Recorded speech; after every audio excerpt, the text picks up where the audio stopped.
नमस्ते एंड अस्सलाम वालेकुम ऑल ऑफ यू। आज का जो हमारा अगर हम बात करते हैं, हमारा सब्जेक्ट है एपिडेमोलॉजी और उसका यूनिट है फर्स्ट यूनिट जो हम 6 सेमेस्टर बीएसएन में पढ़ते हैं। तो 6 सेमेस्टर में हम जो एपिडेमोलॉजी पढ़ते हैं उसका हम फर्स्ट यूनिट डिस्कस करेंगे कि उसका इंट्रोडक्शन लेंगे कि एपिडेमोलॉजी क्या होता है, ओवरऑल इसके कैरेक्टर्स, जो भी कंपोनेंट्स, वो सब चीज़ें हम इस लेक्चर में अपने डिस्कस करेंगे। एपिडेमोलॉजी है क्या और क्यों हम यूज़ करते हैं, वो सारी चीज़ें के बाद डिस्कस करते हैं कि इसके ऑब्जेक्टिव कौन कौन से होते हैं। हम एपिडेमोलॉजी इंट्रोडक्शन में क्या क्या पढ़ेंगे, ठीक है, फर्स्ट यूनिट में। तो सबसे पहले क्या है कि हम पढ़ेंगे इंट्रोडक्शन ऑफ एपिडेमोलॉजी, एपिडेमोलॉजी का इंट्रोडक्शन, उसके बाद डिफाइन करेंगे एपिडेमोलॉजी क्या है, उसके अलावा discuss the use of epidemiology और उसके अलावा एक्सप्लेन करेंगे स्कोप ऑफ एपिडेमोलॉजी। ये सारी चीजें हम क्या करेंगे, एक अपने इस लेक्चर में डिस्कस करेंगे कि एपिडेमोलॉजी कॉमनली होती क्या है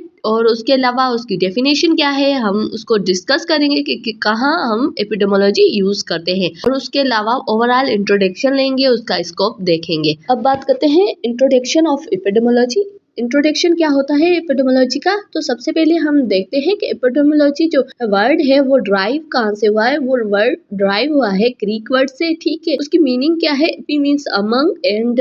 डोमोस means people, among the people, and stadiology means study among the people. Study like किसी भी डिजीज को अगर हम डिस्कस करते हैं, अगर किसी भी पेशेंट को, कोई भी पर्सन है, कोई भी एरिया में कोई डिजीज है, कोई इवेंट्स है डिजीज का, तो उसको हम डिस्कस करने के लिए यूज करते हैं एपिडेमोलॉजी, ठीक है। के बाद डिस्कस करेंगे इसकी डेफिनेशन के व्हाट इज एपिडेमोलॉजी। तो सबसे पहले हम क्या देखते हैं, epidemiology is the study of the description, describe and determine the health related status. जो भी हेल्थ रिलेटेड हम स्टेटस देखते हैं, ठीक है, हेल्थ रिलेटेड के कौन कौन से हेल्थ रिलेटेड स्टेटस या फिर इवेंट्स होते हैं, तो उसको अगर हम डिस्कस करते हैं तो उसको हम क्या कहते हैं कि है ना एपिडेमोलॉजी, ठीक है। इस स्पेसिफिक पॉपुलेशन में कौन कौन से हेल्थ के रिलेटेड, चाहे वो स्टेटस हो, कोई प्रॉब्लम्स हो, तो वो सारी चीजें हम अगर देखते हैं एक पॉपुलेशन में, वहाँ applications of study and control health problem. जो भी एक स्पेसिफिक पॉपुलेशन में जो भी कोई भी डिजीज हो गई है, वहाँ हम किस तरह से उस डिजीज को कंट्रोल करते हैं और उस डिजीज का इवेंट देखते हैं कि किस पॉपुलेशन में कौन सी डिजीज मोस्ट कॉमन है। तो उसको अगर हम डिस्कस करने के लिए एक स्पेसिफिक पॉपुलेशन है, अगर रूरल एरिया की हम बात करते हैं वहाँ अलग, और अगर अर्बन की बात करते हैं वहाँ अलग, तो दोनों का अगर एक स्पेसिफिक हम पॉपुलेशन लेते हैं, अगर उसकी जो भी इवेंट्स होते हैं, उसके हेल्थ प्रॉब्लम्स होते हैं, उनको डिस्कस करते हैं, तो उसको हम क्या कहते हैं, एपिडेमोलॉजी कहते हैं। कि स्टडी करना स्पेसिफिक पॉपुलेशन में डिजीज के बारे में कि कौन सी ऐसी हेल्थ प्रॉब्लम्स होती है जो उस पॉपुलेशन में मोस्ट कॉमन होती है, तो उसको हम डिस्कस करते हैं, उसको हम क्या कहते हैं, एपिडेमोलॉजी। तो इसको डिफाइन करते हैं। तो एपिडेमोलॉजी में क्या है कि जॉनसन ने क्या बताया था कि 1813 से लेके उन्होंने 1858 तक क्या था कि इंग्लिश एक फिजिशियन थे, उन्होंने widely organise as a father of modern, वो वाइडली एक ऑर्गेनाइज्ड थे फादर ऑफ एपिडेमोलॉजी, मॉडर्न जो एपिडेमोलॉजी के वो फादर थे। उन्होंने क्या किया था कि जो identify the water borne sources, जो भी वाटर बोर्न सोर्सेज होते हैं, उनकी वजह से जो डिजीज मोस्ट कॉमन कॉलरा होती है, वो आउटब्रेक इन द लंदन के एक जो डिस्ट्रिक्ट है वहाँ पे वो मोस्ट कॉमन दिखाई देती थी। तो वो उन्होंने फर्स्ट डिस्क्राइब किया था 1854 में। उसके अलावा एज पर पार्किंस जो 1873 में branch of science, they are treat of the epidemic, जो भी एपिडेमिक, ये एक साइंसदान है जिन्होंने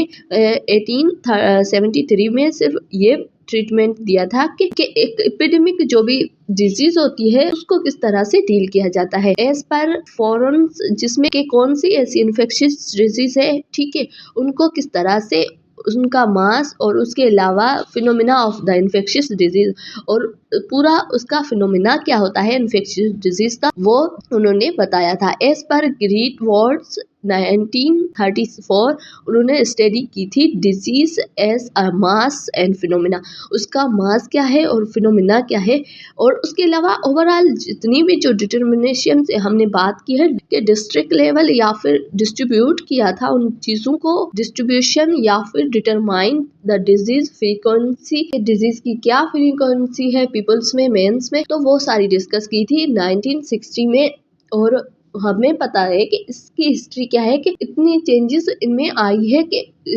एक हम कह सकते हैं कि एक ईयर्स के हिसाब से उनमें क्या क्या चेंजेस आई है वो सारी इन्होंने बताई थी। कि ओवरऑल अगर डिजीज है ना पैटर्न, कि फर्स्ट अगर कोई डिजीज आई है, कोई भी कॉलरा अगर डिजीज है, वो कहाँ पे आउटब्रेक हुई थी, वो लंदन के एक डिस्ट्रिक्ट में हुई थी। और कब हुई थी वो सारी डेट मेंशन की गई है। और उसके अलावा जितनी भी जो ट्रीटेड जो एपिडेमिक डिजीज होती है या फिर इन्फेक्शियस डिजीज होती है या फिर उसके अलावा मास जो भी डिजीज होती है उनका डिफरेंट डिफरेंट ईयर्स बताया गया है कि ये जब फॉर्म हुई थी, फर्स्ट टाइम कहाँ पे इनको नाम दिया गया था। और उसके अलावा एपिडेमियोलॉजी को हम डिस्कस करते हैं या फिर स्टडी करते हैं तो उसमें हम 5 चीजें देखते हैं। सबसे पहले डिस्ट्रीब्यूशन, कि किस तरह से डिजीज स्प्रेड होती है, डिस्ट्रीब्यूट होती है पॉपुलेशन में, वो पैटर्न देखेंगे। उसके अलावा डिटरमाइन करेंगे कि उस डिजीज के हम डिटरमाइन करते हैं उसमें कौन कौन से सिम्टम्स या फिर काज होते हैं, उनको हम देखते हैं कि मोस्टली क्या काज कर रहे हैं, क्या कौन सी डिजीज मोस्टली हो रही है। और उसके अलावा हेल्थ रिलेटेड जो भी इवेंट्स या फिर स्टेटस होते हैं उनको देखते हैं पॉपुलेशन में कि कौन से हेल्थ रिलेटेड एक स्पेसिफिक पॉपुलेशन है। अगर किसी भी हम अपने डिस्ट्रिक्ट में रह रहे हैं तो उनके डिफरेंट डिफरेंट एरिया होंगे, वहाँ की पॉपुलेशन में डिफरेंट डिफरेंट डिसीज होंगी जो मोस्ट कॉमन होंगी, तो उसके जो भी रीजंस होंगे उनको डिस्कस करने के लिए हम क्या पढ़ेंगे, एपिडेमियोलॉजी। उसके अलावा एप्लीकेशन जिसमें क्या करते हैं हम, कुछ चीजें ऐसी होती है वहाँ पे देखते हैं कि किस चीज की लेक होने की वजह से यहाँ की कंडीशन ये हुई है, और वो क्या करते हैं हम हेल्थ कंडीशंस या फिर कंट्रोल करते हैं। और जो भी हेल्थ प्रॉब्लम होती है उसको हम ट्रीट करने के लिए क्या करते हैं, वहाँ की जो लेक ऑफ चीजें होती हैं उनको डिस्कस करते हैं, देखते हैं कि किस एरिया में कौन सी चीज लेक है तो उस हिसाब से कौन सी डिजीज हो रही है। तो ये सारी चीजें क्या है कि हम अप्लाई भी करते हैं और देखते हैं पॉपुलेशन में, उसको हम क्या कहते हैं, एपिडेमियोलॉजी, जिसमें हम ओवरऑल डिस्कस करते हैं डिसीज के बारे में। उसके बाद देखते हैं व्हाट इज एपिडेमियोलॉजी। इसमें क्या होता है, epidemiology is the study of determinations, descriptions, यही डिटरमाइन करेंगे, डिस्क्राइब करेंगे and frequency of the disease, देखेंगे कि डिजीज किस तरह से डिटरमाइन मीन्स कि उसके काज क्या है, और उसके अलावा डिस्ट्रीब्यूशन, उसकी डिस्ट्रीब्यूशन किस तरह से हो रही है। अगर वो स्प्रेड हो रही है एक पॉपुलेशन में तो उसका जो डिस्ट्रीब्यूशन रीजंस होंगे कि किस तरह करते, अगर कोई एयरबोर्न होती है, कोई वाटरबोर्न डिजीज होती है, कोई इन्फेक्शियस डिजीज होती है, तो उस हिसाब से हम देखेंगे कौन से पॉपुलेशन में किस तरह से वो डिजीज डिस्ट्रीब्यूट हो रही है, डिटरमाइन करेंगे कि उसकी काज कौन से हैं। और उसके अलावा फ्रीक्वेंसी ऑफ द डिजीज, और कितने टाइम तक वहाँ वो डिजीज चल रही है, उसकी फ्रीक्वेंसी क्या है, ये सारी चीजें हम देखते हैं। उस get the disease of why, मतलब एंड वाई, कि वहाँ पे क्यों हुई है। और हम क्या करेंगे, सिर्फ डिजीज को देखेंगे, हु कौन सी डिजीज और कहाँ पे और किस वजह से हुई है, ये सारी चीजें हमें देखनी होती है। और epidemiologist study stick for the peoples, वो भी क्या करते हैं, जो पीपल पे स्टडी करते हैं, जो सिक पीपल होते हैं उन पे स्टडी करते हैं। और एपिडेमियोलॉजिस्ट स्टडी हेल्दी पीपल्स, उसके अलावा एपिडेमियोलॉजिकली जो भी होते हैं एपिडेमियोलॉजिस्ट, वो क्या करते हैं, सिक पीपल होते हैं उन पे भी स्टडी करते हैं, उसके अलावा हेल्दी जो पीपल होते हैं उन पे भी स्टडी करते हैं, ताकि उनको पता चले कि इन दोनों की जो न्यूट्रिशन, डाइट, इन्वायरमेंट में क्या क्या डिफरेंट है, जिनकी वजह से इफेक्ट इनको नहीं कर रही है, या वो सिक पेशेंट है तो उनमें कौन कौन सी ऐसी लेक ऑफ चीजें हैं जिनकी वजह से उनको कोई भी डिजीज हो रही है, वो सारी चीजें वो डिटरमाइन करते हैं। उसके अलावा to determine crucials different between whose and get the disease and those how who are spread, और किस तरह से कौन सी डिजीज हो रही है और कहाँ पे हो रही है, डिफरेंट बिटवीन के कहाँ हो रही है, और उसके अलावा उसके रीजन कौन से है, वो किस तरह से शेयर शेयर हो रही है और डिजीज किस तरह से स्प्रेड हो रही है, वो सारी चीजें हम क्या करेंगे एपिडेमियोलॉजी में देखेंगे। उसके अलावा एपिडेमियोलॉजिस्ट जो स्टडी करते हैं एपिडेमियोलॉजी की, तो वो क्या करते हैं, द स्टडी एक्सपोज पीपल के, वो एक्सपोज करेंगे पीपल में कि कौन सी जो डिजीज है वो मोस्टली हो रही है। Expose and non exposed people, जो एक्सपोज्ड पीपल है वो कौन से हैं और नॉन एक्सपोज्ड पीपल में दोनों में डिफरेंट देखेंगे। उसके अलावा determined crucial effect of the exploration, और कौन से क्रूशियल इफेक्ट होते हैं एक्सप्लोरेशन किसी भी डिजीज के, कौन से मेनली कंपोनेंट्स होते हैं उनको देखने के लिए। ओवरऑल इसमें क्या करते हैं एपिडेमियोलॉजिस्ट जो होते हैं वो अपना काम करते हैं कि किस तरह से सिक पेशेंट को देखना है, हेल्दी पेशेंट को देखना है। उसके अलावा जो एक्सपोज्ड पीपल होते हैं उनको, और उसके अलावा नॉन एक्सपोज्ड पीपल दोनों को देखना है और उसके हिसाब से उनकी ट्रीटमेंट करना। ये सारी चीजें एक एरिया के हिसाब से एपिडेमियोलॉजी में हम देखते हैं। उसके बाद डिस्कस करते हैं कंपोनेंट ऑफ द एपिडेमियोलॉजी। कौन से कंपोनेंट होते हैं एपिडेमियोलॉजी में, हम उनको डिस्कस करते हैं। सबसे पहले फर्स्ट है वो है डिजीज फ्रीक्वेंसी, कि डिजीज की कौन सी फ्रीक्वेंसी है, उसका रेट कितना है, उसका रेशियो कितना है। उससे देखने के लिए हमें क्या करना होता है कि उसके जो भी डेथ रेट कितने हैं उस डिजीज के, उसके रेशियो कितने हैं, उनकी फ्रीक्वेंसी कितनी है। ठीक है, इतने रेशियो अगर किसी पॉपुलेशन में कोई डिजीज हो रही है तो उसमें जो डेथ का रेट है वो कितना होता है, तो वो डिस्कस करेंगे। और उसके अलावा हम देखेंगे कि रेट इन इस पे जो साइंटिफिक, अगर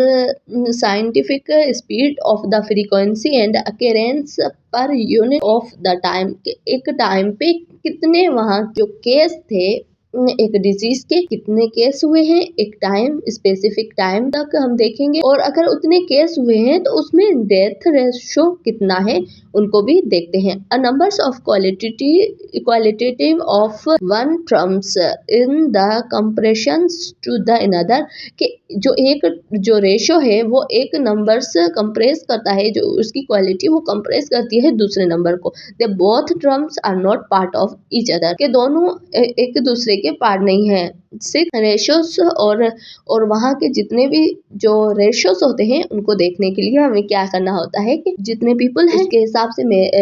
अगर मेल में कितनी डिजीज हो रही है, फीमेल में कितनी हो रही है, वो रेशियो देखेंगे। उसके अलावा कितने टाइम में कितना रेशियो बढ़ रहा है, अगर इस मंथ में 100 केसेस हुए हैं एक पॉपुलेशन, तो अगर 2 मंथ में कितने केसेस होते हैं उसको डिस्कस करने के लिए हम उसकी फ्रीक्वेंसी देखते हैं, उसका रेट और रेशियो देखते हैं। उसके बाद अगर सेकंड कंपोनेंट की बात करते हैं, सेकंड कंपोनेंट में आता है डिस्ट्रीब्यूशन, कि किस तरह से वो डिस्ट्रीब्यूट हो रही है। कोई भी डिजीज है किस तरह, टाइम देखेंगे, प्लेस देखेंगे और पर्सन देखेंगे, कि अगर कोई भी ऐसा पर्सन है जिनको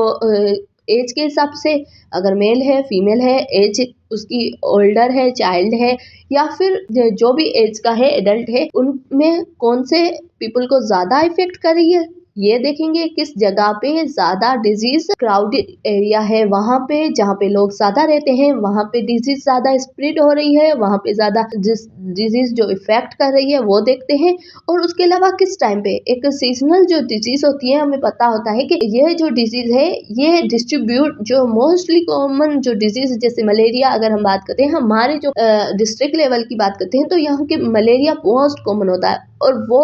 एक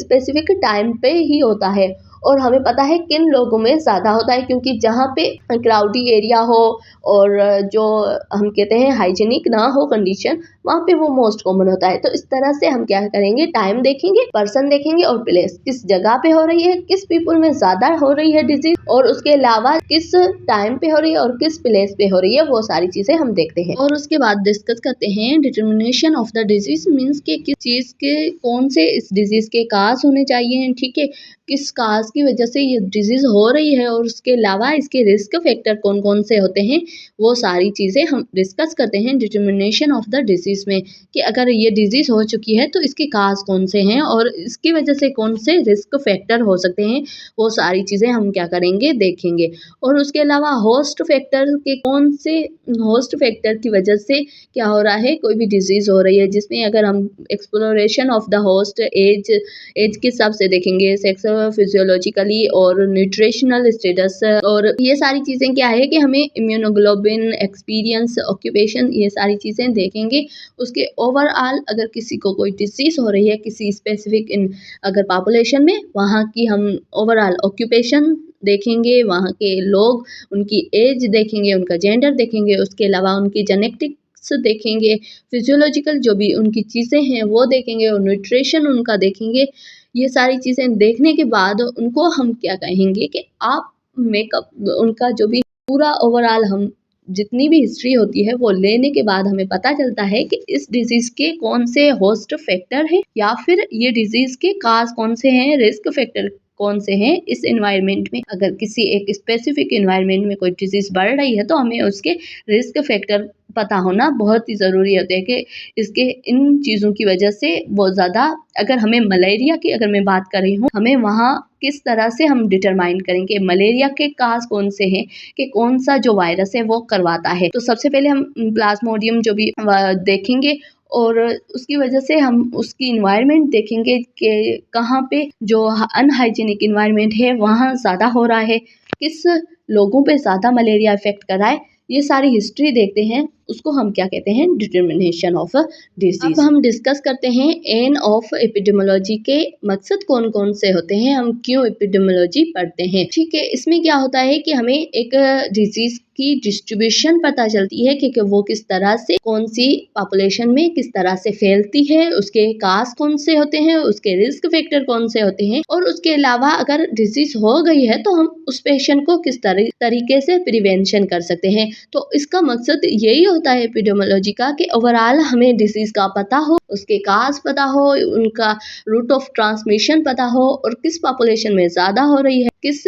लेवल के लोगों में हो रही है, एज के हिसाब से और जेंडर के हिसाब से हम देखते हैं। और उसके अलावा उस डिजीज के हिसाब से हम क्या करते हैं, they are provide data and data essential for planning. जो भी हम उसको ट्रीट करने के लिए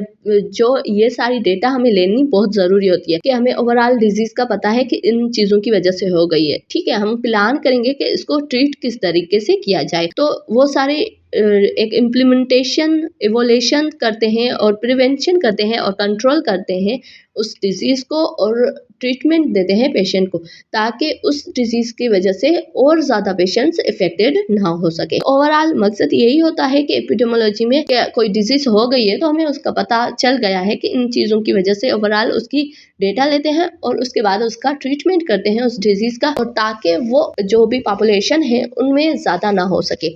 उसके अलावा बात करते हैं यूज़ ऑफ एपिडेमियोलॉजी हम कहाँ कहाँ यूज़ करते हैं। तो सबसे पहले हम क्या करते हैं, किसी भी डिजीज़ को डिटरमाइन करने के लिए मीन्स कि उसके काज कौन से हैं और कितने केसेस हुए हैं, कितना रेट है उसका और कितना रेशो है, उसको डिस्कस करने के लिए हम क्या करते हैं, उस डिजीज़ को यूज़ करते हैं एपिडेमियोलॉजी। उसमें क्या देखते हैं, डिसेबिलिटी के उस डिजीज़ की वजह से कितने पीपल्स में डिसेबिलिटीज हुई है, नेचुरली वो डिजीज़ कहाँ से आई है, उसकी नेचर क्या है वो देखेंगे, उसमें उसकी वजह से डेथ कितनी हुई है, उसमें डिसेबिलिटी कितनी हुई है, किसी पर्सन को इंजरी कितनी हुई है, वो सारी चीज़ें हम देखते हैं। उसके अलावा to aid the planning and development of the health service और प्रोग्राम्स हम क्या करेंगे, हेल्थ सर्विस से जो प्लानिंग या फिर प्रोग्राम है वो देखेंगे। ठीक है, उसको डेवलप करेंगे ताकि वो डिजीज कम हो सके। ये सब हेल्प करती है, हम यूज करते हैं एपिडेमियोलॉजी, उसकी वजह से क्या होती है ये सारी चीज़ें मिलती है। और उसके अलावा provide administrative and planning data, और हम क्या करेंगे, एडमिनिस्ट्रेट करेंगे जो भी हमें डेटा मिली है उस हिसाब से उसका ट्रीटमेंट।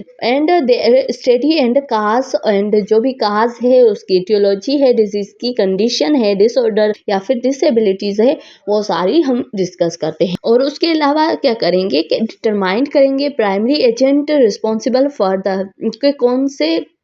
पॉजिटिव फैक्टर्स हैं प्राइमरी इफेक्ट करते हैं किस एरिया पे और कौन सी डिजीज इफेक्ट होती है उसकी वजह से। डिटरमाइन करेंगे कैरेक्टरिस्टिक्स ऑफ द एजेंट, जो भी डिजीज स्प्रेड हो रही है, फैल रही है, एपिडेमियोलॉजी यूज करके हमें पता चलता है कि ये डिजीज यहाँ पे फैल रही है, उसको डिटरमाइन करने के लिए उसके एजेंट का पता चलता है कि किस माइक्रोबैक्टीरिया की वजह से वो काज हो रही है। और डिटरमाइन मोड ऑफ ट्रांसमिशन, किस तरीके से वो ट्रांसफर हो रही है, एयरबोर्न है, वाटरबोर्न है या फिर ड्रॉपलेट, ये सारी कम्युनिकेबल, नॉन कम्युनिकेबल ओवरऑल हम देखते हैं डिजीज की कंडीशन को, और उसके बाद डिस्कस करते हैं कि टू डिटरमाइन द डिस्ट्रीब्यूशन, किस तरीके से वो डिस्ट्रीब्यूशन होती है उस डिजीज की, और कंट्रोडिक्शंस उसके क्या है, ठीक है, और कंट्रीब्यूशन किस तरीके से होती है, ये ओवरऑल हम डिस्कस करते हैं। इसके अलावा आइडेंटिफाई करेंगे, डिटरमाइन जियोग्राफिक पैटर्न जो भी है उसको हम डिटरमाइन करेंगे ओवरऑल एपिडेमियोलॉजिकल यूज करके, और उसके अलावा डिस्कस करते हैं the ultimate aim of epidemiological can be included into the two following points में हम उनको किस तरह से इंक्लूड करते हैं। फर्स्ट है eliminate and reduce health problem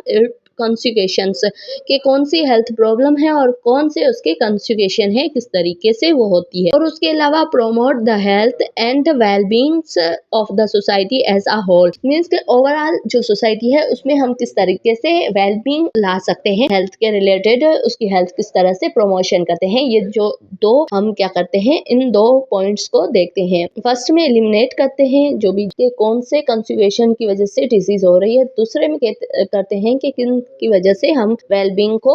describe करते हैं और किस तरह से हम वेलबींग बना सकते हैं, एक हेल्दी एंड प्रोमोट लाइफ कर सकते हैं।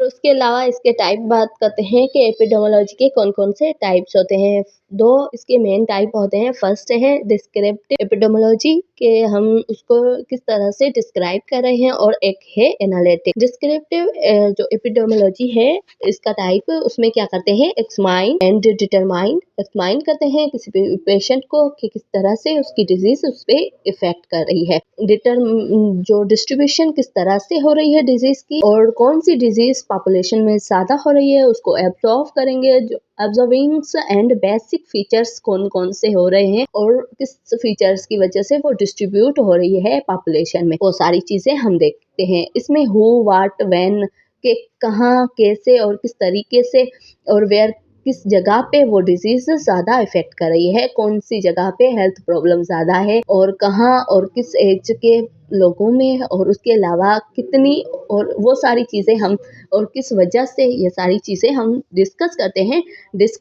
डिस्क्रिप्टिव एपिडेमियोलॉजी में हम देखते हैं ये सारी चीजें डिस्क्राइब करते हैं ओवरऑल। अब आते हैं एनालिटिक में। एनालिटिक में हम क्या करते हैं, इन्वेस्टिगेशन करते हैं। अगर हमें एपिडेमियोलॉजी पढ़नी है, ठीक है, एनालिटिक इसका टाइप है, उसको पढ़ना है, तो फिर हम वहाँ पे क्या देखेंगे कि इन्वेस्टिगेटिंग हाइपोथेसिस, इन्वेस्टिगेट करेंगे, उस डिजीज के बारे में जानेंगे और ज्यादा से ज्यादा उसके बारे में पढ़ेंगे और लोगों से उनके बारे में बढ़ेंगे और उनकी काउंसलिंग करेंगे और बताएंगे। ओवरऑल उनका इंटरव्यू लेके हम उनसे उस डिजीज की इन्वेस्टिगेशन करेंगे, हाइपोथेसिस करेंगे, उसके काज देखेंगे। By the studying house explorations के किस तरह से वो एक्सप्लोर हो रही है डिजीज, रिलेटेड टू डिजीज के किस तरह से ये डिजीज एक्सप्लोर हो रही है। फोकस ऑन द हु, के कहाँ पे और वाई, क्यों, और उसके अलावा टेस्टिंग हाइपोथेसिस करवा के ऑब्जर्वेबल स्टडी और एक्सपेरिमेंट मिलता है, उस पे उसके बेस पे हम कहेंगे कि एनालिटिकली, मीन्स कि एनालिटिकली वो जो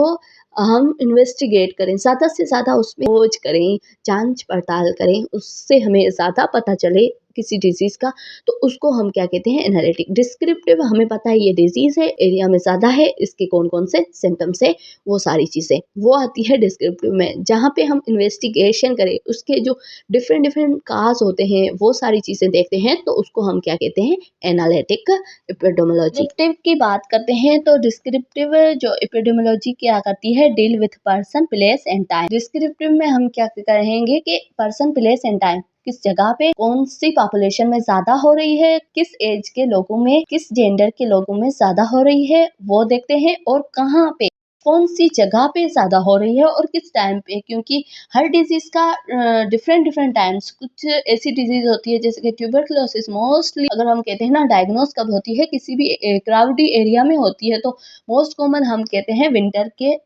जो भी सीजन्स होते हैं उनमें मोस्ट कॉमन होती है, तो वो हम सारी चीजें देखते हैं। और डोमोग्राफिक डिस्ट्रीब्यूशन तरह से वो डिस्ट्रीब्यूट हो रही है, उनके जो भी हम कहते हैं काज और रिस्क फैक्टर क्या है। जियोग्राफिकल डिस्ट्रीब्यूशन देखते हैं और सेक्शनल जो पैटर्न होते हैं कि सीजनल पैटर्न है, किस सीजन में कौन सी डिजीज ज्यादा होती है, वो सारी चीजें हम क्या करते हैं, देखते हैं। और उसके अलावा फ्रीक्वेंसी ऑफ डिजीज पैटर्न के किस तरीके से उसकी फ्रीक्वेंसी है कि कौन से एज वाले लोगों में ज्यादा हो रही है, उसकी फ्रीक्वेंसी क्या है, रेट रेशो कितना है। क्या होता है कि फ्रीक्वेंसी की वजह से हमें रेट और रेशो का पता चलता है कि कितनी इंजरीज हो रही है उस डिजीज में और कितनी डेथ हो रही है या फिर कितनी डिसेबिलिटीज हो रही है पीपल में। Useful for the to now the burn में क्या कहते हैं, हम देखते हैं to know burn and evident of disease, और उसके अलावा प्लानिंग एंड प्रिवेंशन कौन सी होती है, हाइपोथेसिस ऑफ डेवलपमेंट के किस तरह से उसकी हाइपोथेसिस करके हमें पता चलता है कि किस तरह से डिजीज डेवलप हो रही है एक स्पेसिफिक एनवायरनमेंट में। और उसके अलावा डिस्कस करते हैं सेकंड, जिसमें एपिडेमोलॉजिकली एक्टिविटीज में हम एनालिटिक एपिडेमोलॉजी की बात करते हैं। उसमें एनालाइट करेंगे relationship between two terms exploration and effect, कि किस तरह से वो डिजीज एक्सप्लोर हुई है और उसके अलावा उसके कौन कौन से इफेक्ट्स हो रहे हैं उसको हम देखते हैं। Looking for the determined and possible cause of the disease, के कौन से इसके पॉसिबल काज हो सकते हैं इस डिजीज के, वो सारे हम डिटरमाइन करते हैं। Useful for the now the cause of the disease, और उसके अलावा हम डिटरमाइन करेंगे कि कौन से इसके खास है, वो सारे चीज़ें हम यूजफुल में आएंगे कि हमें पता होना चाहिए कि इसके खास कौन है, और उसके हिसाब से हम उसको एनालाइज करेंगे, उसको डिस्क्राइब करेंगे, इन्वेस्टिगेट करेंगे उस डिजीज़ को। और उसके अलावा टर्म्स यूज करते हैं एपिडेमोलॉजी के लिए। तो सबसे पहले एपिडेमिक मीन्स कि कोई भी ऐसा सडनली स्प्रेड अनएक्सपेक्टेड डिजीज है, सडनली स्प्रेड हो गई है, ओवरऑल जो भी सडनली इंक्रीज होती है, उसके नंबर्स ऑफ डिजीज के इंक्रीज होते हैं, केस ज्यादा होते हैं, तो उसको हम क्या कहते हैं, एपिडेमिक। मीन्स कि सडनली कोई डिजीज का ज्यादा से ज्यादा बढ़ना, इंक्रीज होना सडनली, ठीक है, अनएक्सपेक्टेड, कोई भी पता ना हो, सडनली कोई डिजीज ज्यादा बढ़ रही है, आउटब्रेक हो रही है, तो फिर उसको हम क्या कहते हैं, epidemic. Pandemic refers to the spread for the across countries, कि किसी across country and worldwide spread for new disease, जैसे कि कोविड-19 है, ऐसी डिजीज जो वर्ल्ड वाइड पूरी दुनिया में अगर हो रही है, वर्ल्ड वाइड हो रही है, तो उसको हम क्या कहते हैं, पेंडेमिक। एपिडेमिक सडनली हो जाए, पेंडेमिक कि हमें पता है कि एक ऐसी डिजीज जो पूरे दुनिया में उसके हजारों केसेस हो जाए, ठीक है, वो पेंडेमिक मीन्स पूरे वर्ल्ड में अगर वो डिजीज है। Endemic refers to the constant persons and usually they are prevent disease infectious agent population in the geographic. जिस तरह से हम बात करते हैं मलेरिया की, एक जियोग्राफिकली कोई डिजीज ऐसी होती है कि एक स्पेसिफिक पॉपुलेशन में ही होती है, पूरे वर्ल्ड में नहीं होती है। जिस तरह से अगर पोलियो की बात करते हैं, पोलियो हो गया, या फिर कुछ ऐसी डिजीज होती है जो पाकिस्तान में ही है, जो अभी डेवलप हो रहे हैं उन कंट्री में है, डेवलप्ड कंट्री में नहीं होती है, जो डेवलपिंग होते हैं कंट्री उनमें होती है, तो उसको हम एक अलग टर्म देते हैं, वो एंडेमिक होता है। कांस्टेंट के एक कांस्टेंट पर्सन्स या फिर प्लेस पे हो रही है। यहाँ अगर बात करते हैं, अगर हम कहीं रूरल रह रहे हैं, वो एक कांस्टेंट हम कहते हैं पॉपुलेशन है, और वहाँ की जो डिजीज होती है उसको हम कहते हैं एंडेमिक, जो स्पेसिफिक या फिर कांस्टेंट पॉपुलेशन में ही हो, पूरी दुनिया में ना हो, एक जगह पे हो। और अगर एपिडेमिक की बात करते हैं, वो क्या है कि सडन हो, और पेंडेमिक की बात करते हैं वो वर्ल्ड वाइड होती है, जिस तरह से कोविड। उसके अलावा डिफरेंस बिटवीन जो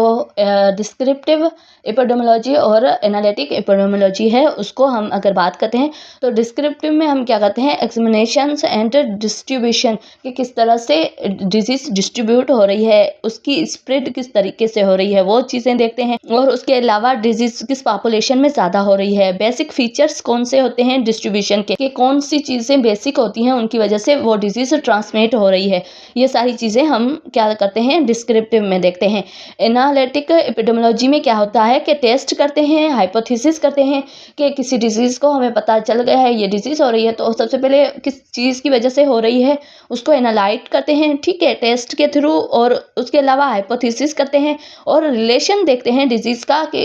अगर ये एनवायरनमेंट है तो इसका इस डिजीज़ से क्या रिलेशन से है, वो सारी चीज़ें हम देखते हैं। और उसके अकॉर्डिंग ही हम उसके काज और जो भी साइन और सिम्टम्स होते हैं उसके अकॉर्डिंग देखते हैं कि अगर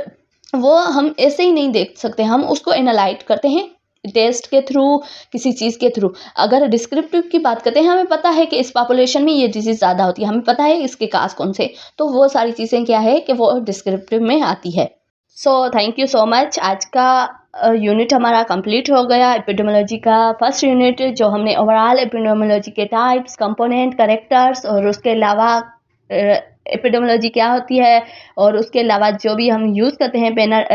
पेंडेमिक, एंडेमिक या फिर एपिडेमिक, ये सारी चीज़ों का डिफरेंट हमने पता कर लिया। ओवरऑल जितनी भी चीज़ें थी हमने हमारे ऑल ऑब्जेक्टिव थे जो भी फर्स्ट यूनिट में वो कवर कर दी हैं।